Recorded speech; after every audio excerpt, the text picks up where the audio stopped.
Hi, everyone, and welcome to the Puppet Podcast.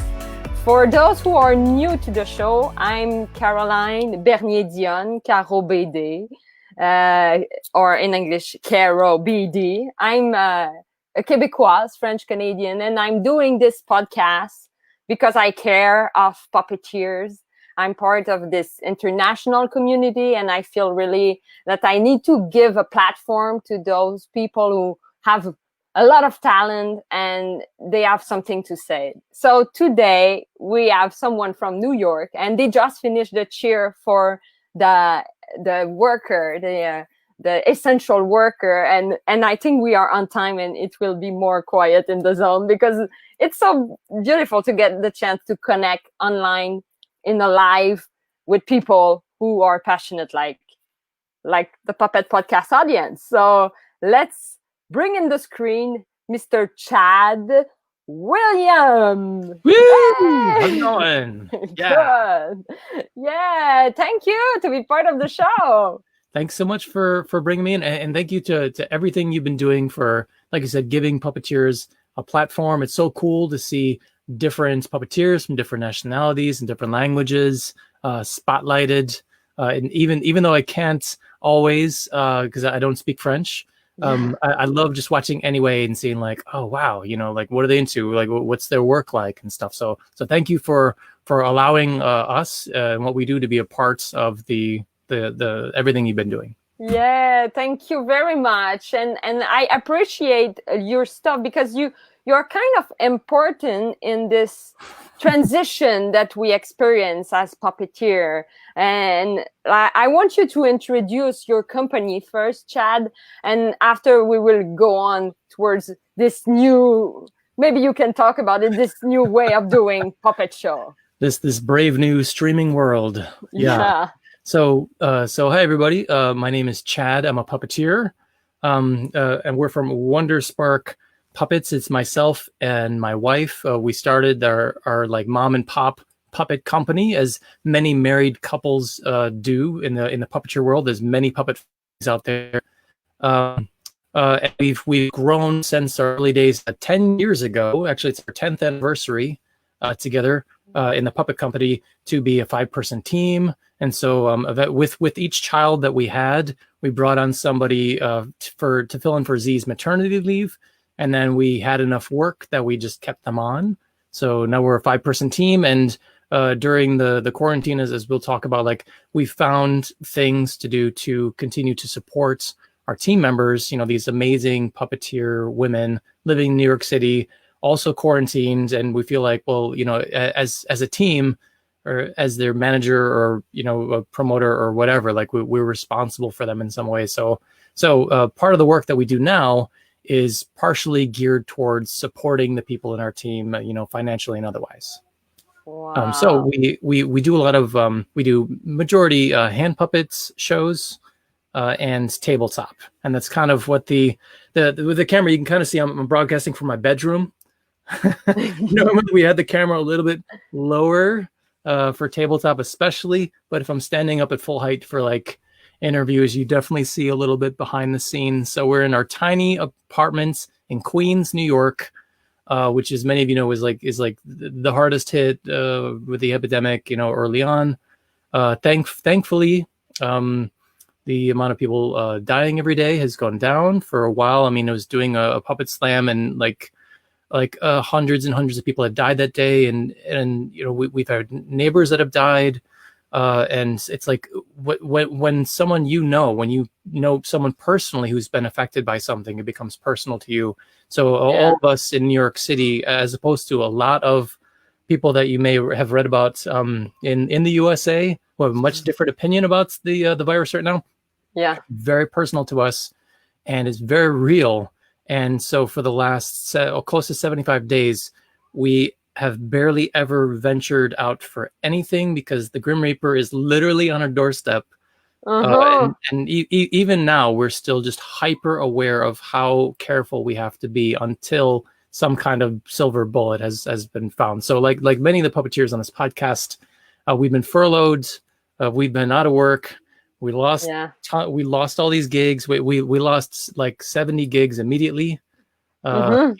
Tens of thousands of dollars. We're like, no, come back, no, wait, no, but it's gone. We're doing the best we can, and some of the things that we can do and that you can do at home listening to this can help you to get through this, and also will make you stronger when we're all back to normal. Yes, that's so much a great introduction, and so like real. I really feel I can understand more the reality as you were talking about it. And I always ask the same question because it gives a lot of resource when we can talk about like the crush of puppetry or why. The first question is always, what makes the art of puppetry an art that you cherish? Well, puppets are magic. Puppetry is an illusion, right? We're very closely related to magicians, and what we present is an illusion, but there's something very primal about it also.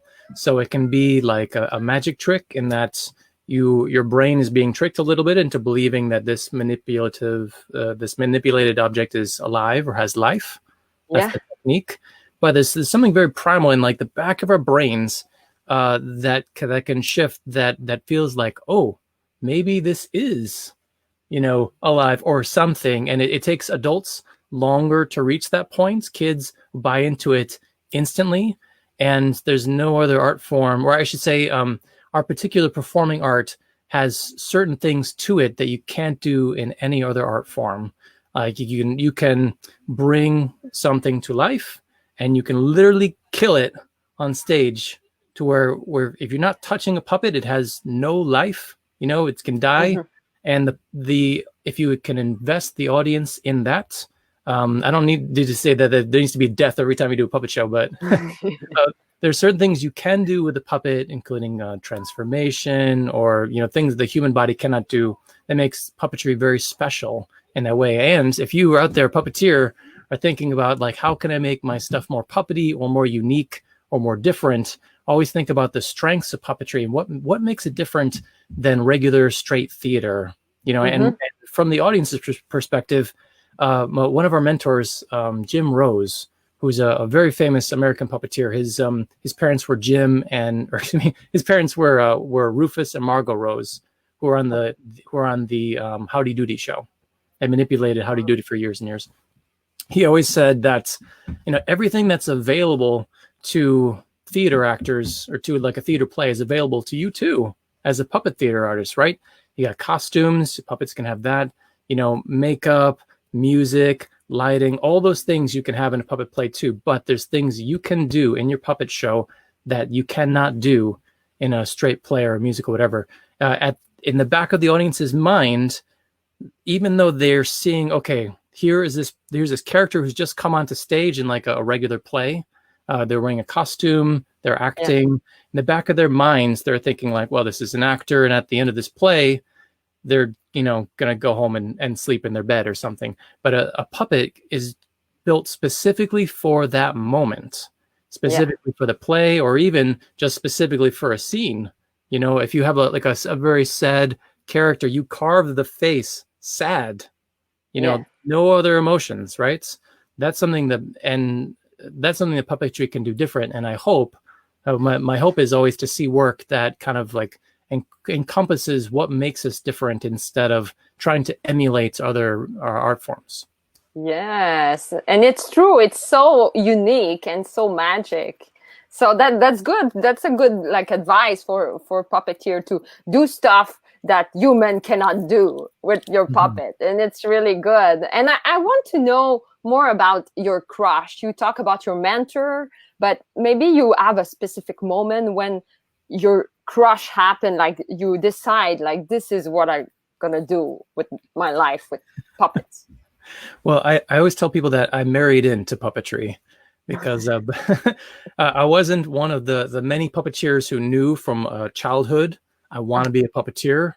No, I was a filmmaker, and I made a lot of short films and long films and documentaries, and I worked in I was an AV guy for years. I have a degree in multimedia. Like all these things. Every puppeteer brings something into the community, and that's kind of what I bring in, is like my knowledge of like video and equipment and communications and streaming and stuff. My wife and I started dating in our undergrad in college, and she'd only been there because her parents refused to let her to go to the University of Connecticut to get her degree in puppetry at the time. She eventually would go and take the master's program. So we dated in college, and then we moved in together years later in New York City. I was working in TV and film. I was on Law and Order SVU doing locations, a lot of production work for 3 years, and I was completely miserable because it's really long hours. And if you're not in front of the camera, even if you are, it's totally stressful. And you're not sleeping a lot, not getting paid a lot if you're in production or a lot of jobs. If you're not union, it's really hard. And shout out to anybody who's ever done TV and film, because it's so hard. Especially now, it's even harder. Yeah. So I needed a career change, and my wife needed an extra hand with a puppet show, with a slam piece that she was performing up in Vermont at our friends, the Sandglass Theater. So every year, 2 years, they do a big fundraiser. They have a bunch of puppeteers that they know come up, and she had taken the Sandglass Institute, which is where you stay with them and live with them and work with them for months in an intensive. Yeah, it's really great. So she came back, and I was I'm a good writer. I don't know. I could write a script, and it was very painful for her to write. So I was like, all right, I'm going to write the script with your ideas. We'll come together. We were a super team. And then over the course of 2 days, you performed the show 8 times. So by the end of 8 performances, I was like, okay, this is actually really fun. And it's such a supportive community up in Vermont. Everyone's like, wow, you were great. You should be a puppeteer. On our way home, because it's a long drive back from Brattleboro, Vermont to Queens, New York. On our way home, we were talking about, hey, maybe we could do this more. And then my wife got a phone call from a woman, Anna Sobel, who she was working with at the time. She was doing birthday parties with her, and getting sent out to places to do her birthday parties, Anna's birthday party puppet shows solo. She gets this phone call, and she said, hey, I just came back from a 3-month silent retreat in Indonesia. No more puppets. Would you like to buy my company? Oh my God. So that's the crush. That's the moment. Boom. That was it. I needed a career change. This seemed really exciting and interesting and fun. And we started working together. We did not buy her company. We were like, can you please, we will pay you. Can you please recommend us to your client list? Which she did, which is a huge leg up when you're first starting. So cool. That was our introduction, and from there, it tripped and fell on my face and made every single mistake, and failed, and with every step I learned. Previous to becoming a puppeteer, I was filming puppeteers. I was a videographer, and I was recording performances of puppeteers when in the community or in anywhere in general. When you do something really well, everyone will say, hey, like that person does that. And that's how they know you. So I became the videographer, and puppeteers would recommend me to other puppeteers. And eventually we were shooting the National Puppetry Festival for the Puppeteers of America. The National Puppetry Conference at the Eugene O'Neill Theater Center.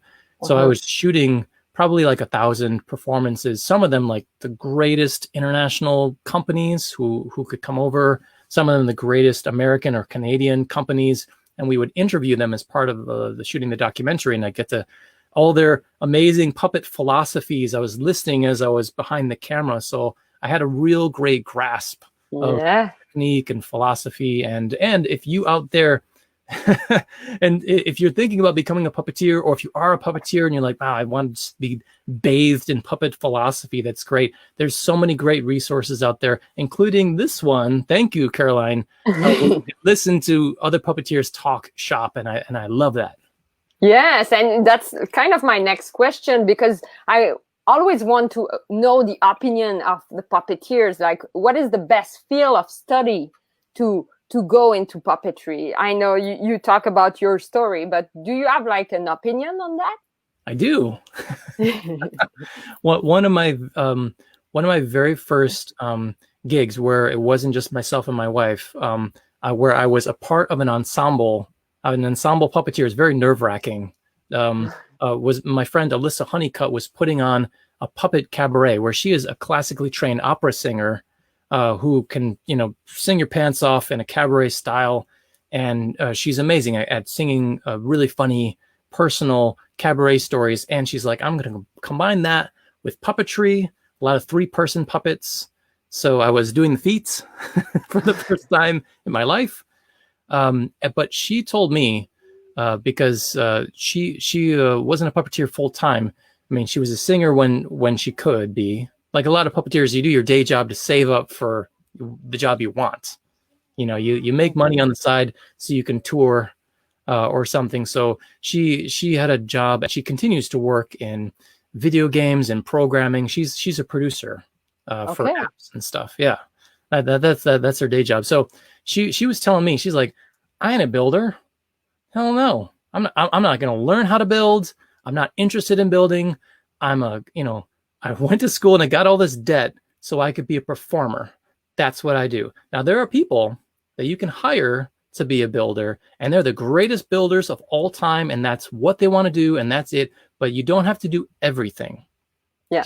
If you're a terrible builder, and that's not your focus, don't guilt yourself into thinking that that's where you need to be in order to because puppeteers sometimes like to do everything, right? Mm-hmm. Or we say at the end of the show, like, did you build that? Like it's some kind of qualifier.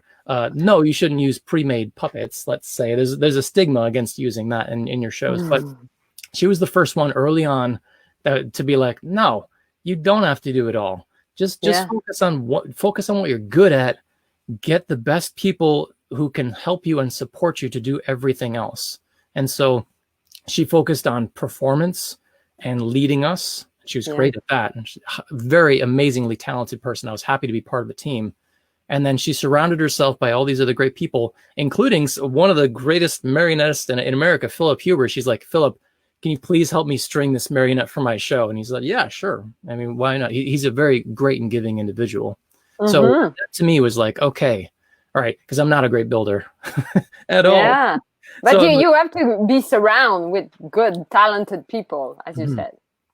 And people like to help other people, So as long as you're open-minded and you're help when you can, you will have them come back to you. And feel free always to ask for help. If somebody's out there and they feel like I can help them in some way, please contact me.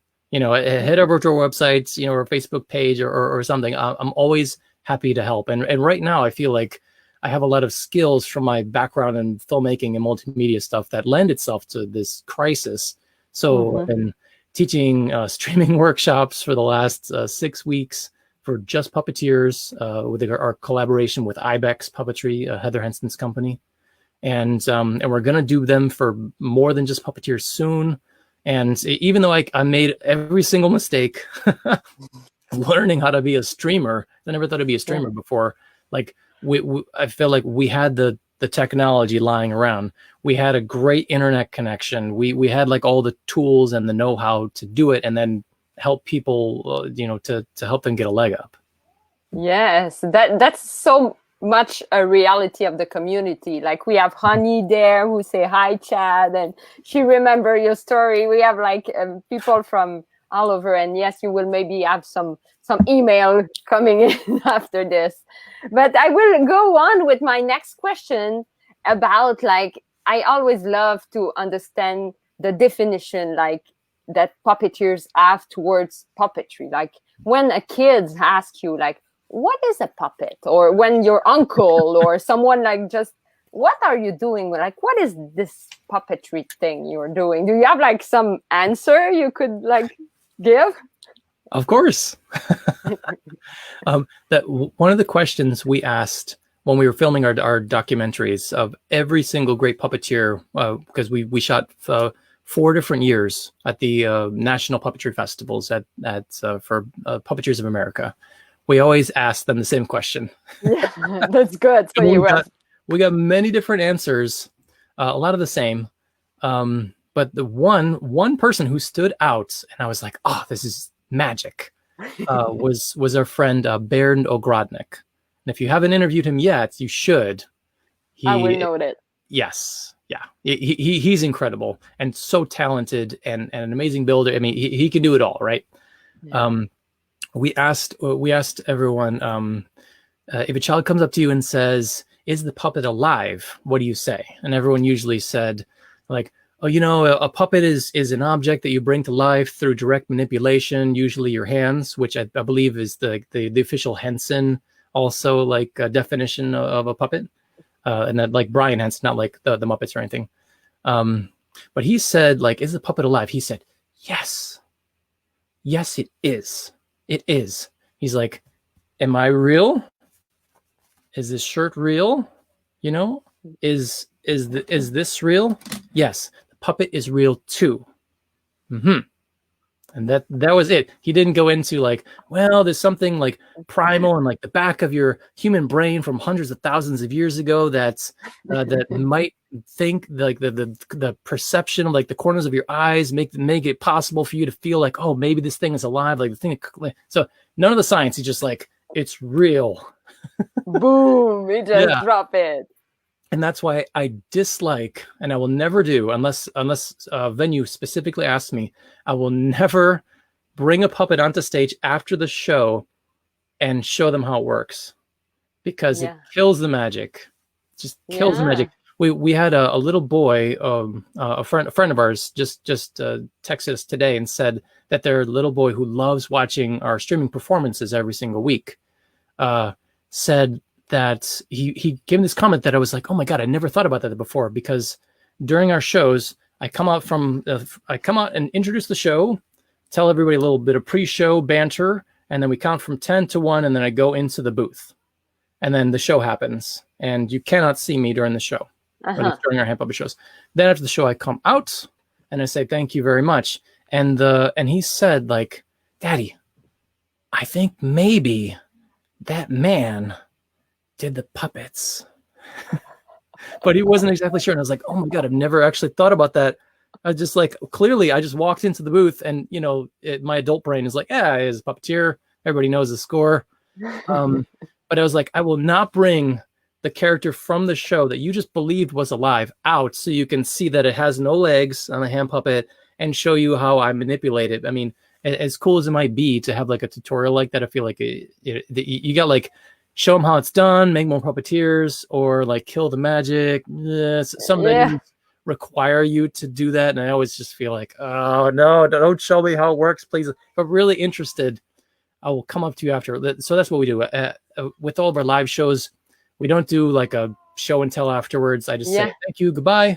People who want to leave.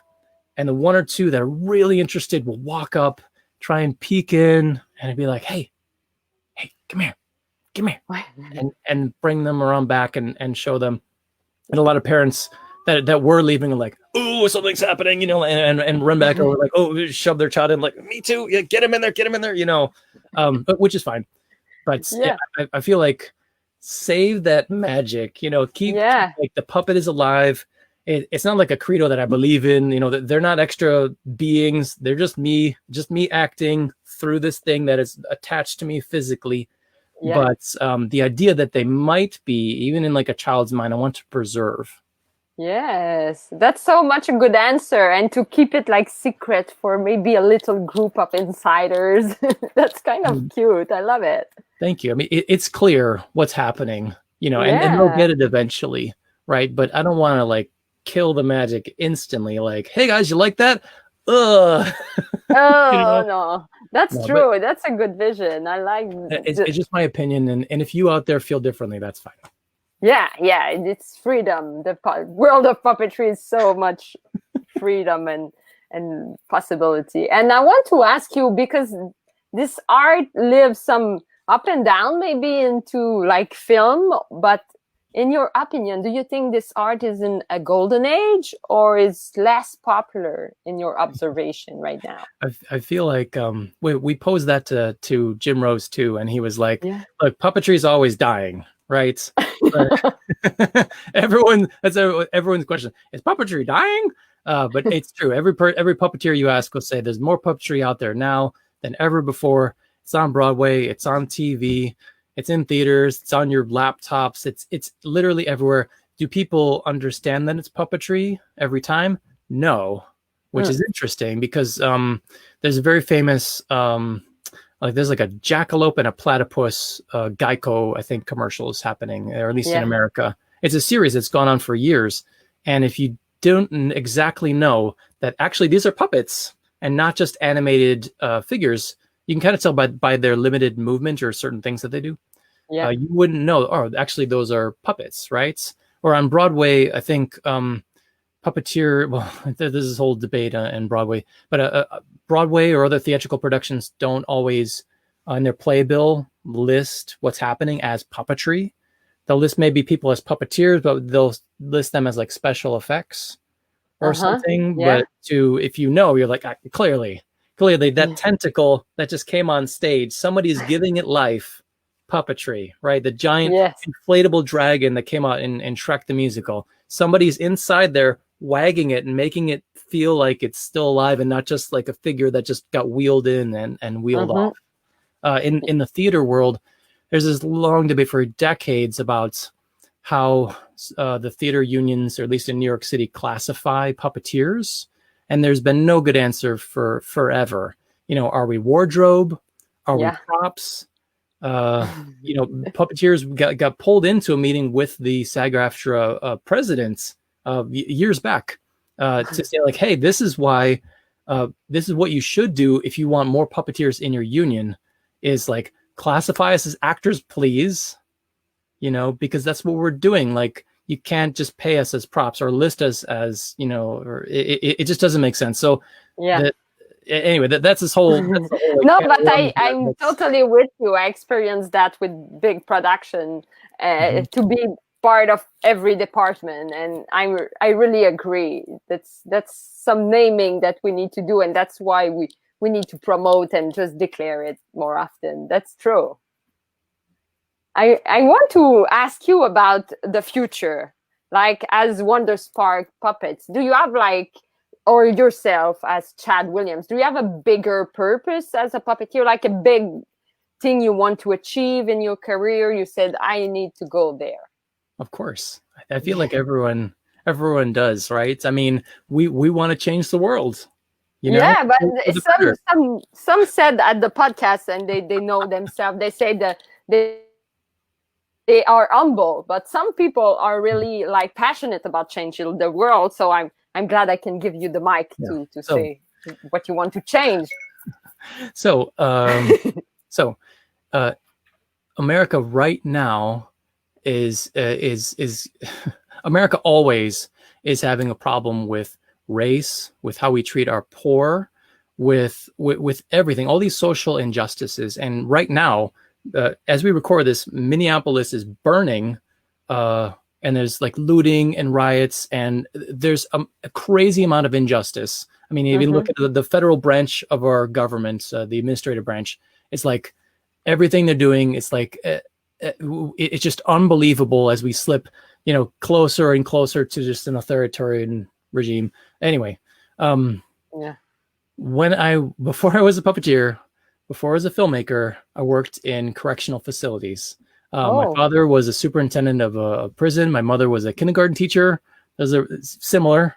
And it's the complete control over their charges, right? So I wound up working in several facilities and a training academy. So I got to see, I was directly involved in overseeing a work crew for 3 months of my life in a minimum security prison for nonviolent drug offenders. And I also visited supermaxes, where you see the worst of the worst, as part of an AV team. I would go into supermaxes with officers to take stock photos. And so I got to be exposed there. And my father thought that it would be fun for him to bring our Boy Scout troop into his prison at one point for a little bit of half scared straight, half like, well, maybe you could like a little life lesson scare it into you because all of us were troublemakers. Anyway,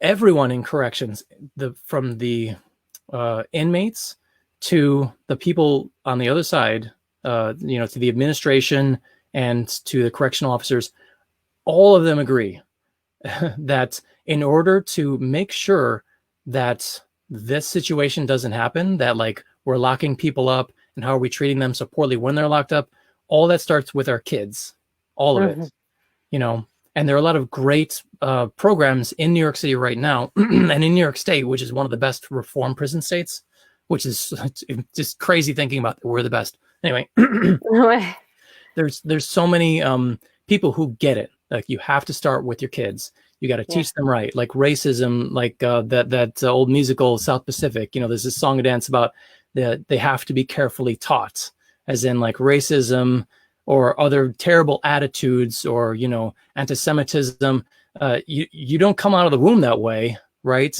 It gets poisoned into you by your family, your neighborhood, your living situation, the stress of being in a poor neighborhood, in a racist house, like all these things. You have to start with their kids. So that's our mission. That's like a mission we don't tell anybody about. We don't put it on our websites, but it's in our hearts. That we want to reach people. We want to go to places, and we want to show people like, hey, not if you put I have this great quote right up on my wall that says when the sitcom overestimates its moral authority, the result is a dulled sword. That means you can't come out and say this is the anti-bullying show, because kids will be like, yeah, or whatever. You're just preaching at us. So the moral and lesson has to be in the background somewhere. You have to give them a good show. It has to be with compelling characters that you care about and a great plots that make sense. And anti-bullying message can be in the background somewhere. But we want to help every child. We want to help every parent achieve, our utopic vision of no more kids growing up to just be dumped in prisons. No more people growing up to hate. All these things are important to us and to me personally as artists, because I've seen with my own eyes, what happens, not just to the people inside the cells, to the people on the outside too. And like America has this long history, this terrible history of treating its poor and our inmates, and it's a system based on punishment instead of reform and decreasing recidivism. And like a lot of religious people have learned, you have to start with the kids. And we're part of schools and libraries and a lot of different people who understand that enriching a child's life with arts and good morals, so we're always trying to please the adults in the room while giving the kids kind of what they want too. So that's kind of like the foundation of what we're bringing to the table, because we just perform for kids, usually never for adults. Yeah, that's so much a great answer. So much art in it, and we have people agree. Like we get some comments, like Adam Krutinger say it's all about attention. So that's true. You need to bring this attention to good stuff, and I really agree. Maybe to conclude this, you have a friend like a puppet somehow. Oh man, I did not prepare that. Sorry. That's fine. That's part of it. Okay. Hold on 1 second. So I'm gonna literally peel back the curtain. That's perfect, because we are in the studio where the show and the magic of streaming happening here. Yeah, I'm literally in my bedroom. You interviewed Matthew Rene. Yes. Amazing builder. So I will quickly get one of his puppets. Oh, good. You will be so happy. Yes. One of the shows we did that we asked him to make a new cast for, because it was way too white. And we perform our neighborhood in Astoria, Queens is the most diverse neighborhood in the city, which is the most diverse neighborhood in our country. And we're performing these shows with all these white puppets. At the beginning, we we weren't even thinking about the national conversation wasn't about that. So over time, we're like, we got enough requests from Black parents and going into the poorest neighborhood in the Bronx to perform for like all Black kids or people of color. We're like, all right, we did a lot of research about what was right. Is it okay for a white man to be manipulating a Black puppet? Yeah. At first, that's a tricky question. Well, at first we were like, no, and I was so scared that I would offend somebody or that I wouldn't be, that it wasn't right. So eventually I talked to enough people of color, puppeteers, performers, teachers, professionals, and asked them that question. And they all said, yeah, go for it. As long as it's respectful, just do it. Just do it. Yeah. And I was like, great, because I'm going to be hiding in my booth anyway. You won't see me. So maybe that'll add something. So I'll never do a tabletop where, like you see like the white man with his giant hand manipulating the Black figure. Like I'll never personally go that far. But everybody said like, who cares? Just do it. And we're a Jewish family, a Jewish household. And I said that too. Like, hey, if you want to have a Jewish character in your show, just do it. Don't try to make a weird voice or what you think that voice could be. And that's also something that we discussed with many puppeteers of color. They're like, don't try to do a Black voice. Just don't. Just don't. It's like, got it. Okay. Now after like a year of research, now we have the permission slip to put characters of color in our shows and for them to be the hero. And isn't that great? Anyway. Yeah, that's the story of it. That's part of the show. Matthew Rene helped us to make some of those characters, and he is an amazing builder. And he made here. I'll we'll go full effect. So this is not what you were expecting. Nope, I did that whole thing about characters of color. You could totally cheat and have like your character of color be like a dragon or an animal. Everyone's like, just do animals. It's easy. Just make them animals. You don't have to worry about offending someone, right? Yeah, true. So, but that's the easy road. We're going to the high road, and it's scary, but enough people told me, well, you got to do your research and you got to ask around. Know your audience, right? Yes. Yeah. Yeah. And you are part of the present of this audience. I think puppets are the goal. People really click when they see a puppet like you. Exactly. You are a star, Dragon. You are a superstar. Yes, I am. Yes. Now, so when this character comes out, everyone loves dragons, right? Boys, girls. That just dragon comes out, boom. Here we go. Yeah. So if you put a princess and a dragon together, it's gold. Just take that as you will. It's gold. It's amazing. And with puppetry, it's unique, and you can play with scale. So we have our hand puppets, which are like this big, and then a huge character comes out, and you're totally not expecting it because you were used to seeing 30 minutes of this, and then so it makes a huge impact. And this character is beautiful. I mean, look at this guy. Look at that. Look at this. Whoa. Yep, looking good. Yes, I will put down the website of Mathieu René too, so if people want this kind of puppet. Yay! Thank you, Dragon. Thank you very much. Thank you, Chad. Maybe you can bring back your your master. Yeah.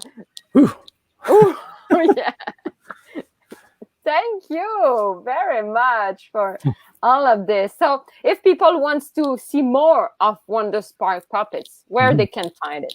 So wondersparkpuppets.com will take you there. We're doing, we have been streaming for, it's going to be 8 weeks, I think, puppet shows every single Friday at 11 o'clock Eastern Standard Time on our Facebook page and YouTube. If you're out there and you want to learn how to do like a multi-camera, multi-stream setup, I can teach you how to do that. Contact me. We have a great Facebook group called Take Your Puppet Show Online. It's a private group for people who took our workshop, but we'll take anybody because we're spreading the knowledge out there. including specifics about like really specific technical stuff. We're also doing live DIY puppetry workshops every single day. And that includes all of our amazing team members, our performing partners. So you get a different puppeteer basically every day, showing you how to build like a simple puppet at home. But some of them are really, really cool, like vintage, like toys from like 100 years ago that can like flip and do all things, but you can make it out of cardboard and string. So please join us for our daily content. And actually we hate to do it, but we're leaving New York City because it's going to get really hot, and I have to close the window every time I have to do a performance, and that's going to stink real bad in a lot of different ways. But we also have 2 little boys, and they need to run around. So we're actually moving out to the country for the summer, but we're going to keep streaming. You know, the streaming schedule is going to keep going. We're doing a summer residency at a performing arts center in the middle of nowhere, which is great. But we'll be back, and we're all fingers crossed for September at this point. But more like fingers crossed for 2021 and the vaccine. I mean, who knows? Who knows? Yeah, thank you very much. And for sure, we will put all the link so people could find more and just click on it. And someone like asked about the dragon. Is it papier-mâché? Just really quick. Oh, no, not at all. Actually, he was, Matthew can tell you. So okay, so we will write to Matthew to have more detail about the dragon. He made the sculpture, and then it's a mold that he can mass produce. So it's not papier-mâché at all. It's like silicone, I think. So I think it's a good answer, honey. We could chat for that. So yes, thank you very much again. And for the one like who just discovered the podcast, you know how it works, like the subscribe and the share so we can just spread the word of the podcast and the puppetry world and just bring this knowledge all over the place. So next week we go to UK and we have like many guests coming in. So it's pretty exciting. It's growing. So and we have the Patreon project. So stay tuned and you will know more. Thank you, Chad, again. And we have your wife. I decide to interview both because they are so amazing. So yes, Wednesday we will have Z also. So thank you very much. Thank you. And thanks for everything you do. Yay. I take it and I bring it back. So let's conclude on this beautiful note, and everyone stay safe, take care, and let's grow this community. Bye. Bye. Good night.